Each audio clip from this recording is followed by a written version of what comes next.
নমস্কাৰ। আপুনি যদি স্কুলত পঢ়া ছাত্ৰ-ছাত্ৰী বা ছাত্ৰ-ছাত্ৰীৰ অভিভাৱক বা শিক্ষক হয় তেন্তে আজিৰ ভিডিঅ'টি আপোনাৰ বাবে অতি গুৰুত্বপূৰ্ণ। অসমৰ সমগ্ৰ শিক্ষাৰ পৰা এটা গুৰুত্বপূৰ্ণ নটিচ প্ৰকাশ পাইছে। নটিচটি ইণ্টাৰনেশ্যনেল চাইবাৰ অলিম্পিয়াড 2026ক লৈ। এই প্ৰতিযোগিতাত অংশগ্ৰহণ কৰিলে আপোনাৰ কম্পিউটাৰ ছায়েন্স আৰু চাইবাৰ ছিকিউৰিটিৰ ক্ষেত্ৰত দক্ষতা প্ৰদৰ্শন কৰাৰ এক সুবৰ্ণ সুযোগ আপুনি পাব পাৰে। এই প্ৰতিযোগিতা আয়োজন কৰিছে অলিম্পিক ফাউণ্ডেশ্যনে আৰু ইয়াত অংশ ল'ব পাৰিব government school, government aided school আৰু প্ৰাইভেট স্কুলৰ প্ৰথম শ্ৰেণীৰ পৰা দশমমান শ্ৰেণীৰ ছাত্ৰ-ছাত্ৰীসকলে। এই অলিম্পিয়াডটো ভিত্তি কৰিছে NCERTৰ নেশ্যনেল কাৰিকুলাম ফ্ৰেমৱৰ্কৰ ওপৰত আৰু ইয়াৰ ফিজ পাতিৰ কথাত যদি আহোঁ তেতিয়াহ'লে ৰেজিষ্ট্ৰেশ্যন ফিজ 150 টকা এবাৰেই দিব লাগিব আৰু স্কুলে যোনখন স্কুলৰ ছাত্ৰ বা ছাত্ৰীগৰাকী হ'ব স্কুলে প্ৰতিজন ছাত্ৰৰ পৰা 20 টকাকৈ অনাৰিয়াম হিচাপে স্কুলে নিজৰ লগত ৰাখিব পাৰিব।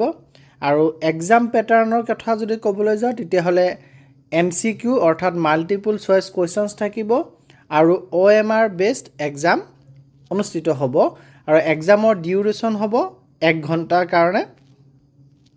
আৰু এক্সামৰ চিডিউলটো হৈছে যে ৰাউণ্ড 1 স্কুল লেভেলত অনুষ্ঠিত হ'ব আগষ্ট, ছেপ্টেম্বৰ, অক্টোবৰ, নৱেম্বৰ বা ডিচেম্বৰ মাহত এইটো অনুষ্ঠিত হ'ব। সময়ত এইটো কথা জনোৱা যাব আৰু ৰেজিষ্ট্ৰেশ্যন কেতিয়া কৰিব লাগিব, এক্সামৰ যোনটো ডেট দিয়া যাব সেই ডেটৰ 20 দিন আগত ৰেজিষ্ট্ৰেশ্যন কৰিব লাগিব। ৰাউণ্ড 2 ইণ্টাৰনেশ্যনেল লেভেলৰ হ'ব আৰু তাৰ তাৰিখ পাছত জনোৱা হ'ব।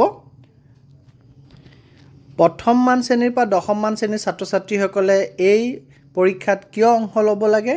কাৰণ এই অলিম্পিয়াডটো কেৱল এটা পৰীক্ষা নহয়, ই চাইবাৰ ছিকিউৰিটি সম্বন্ধে সচেতনতা বৃদ্ধি, কম্পিউটাৰ স্কিল উন্নত কৰা, ইণ্টাৰনেশ্যনেল লেভেললৈ আগবঢ়াৰ সুযোগ আৰু ফিউচাৰ কেৰিয়াৰ অৰ্থাৎ IT চাইবাৰ ছিকিউৰিটিৰ বাবে আপোনাক এক শক্তিশালী ভিত্তি প্ৰদৰ্শন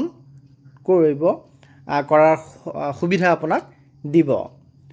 আৰু সমগ্ৰ শিক্ষা অসমৰ সকলো স্কুলক অনুৰোধ কৰিছে যে এই প্ৰতিযোগিতাত ছাত্ৰ-ছাত্ৰীসকলৰ নামভৰ্তি কৰাবলৈ আৰু এইটো অসমৰ ছাত্ৰ-ছাত্ৰীৰ বাবে এটা ডাঙৰ সুযোগ, সেয়ে এই সুযোগ নেহেৰুৱাব।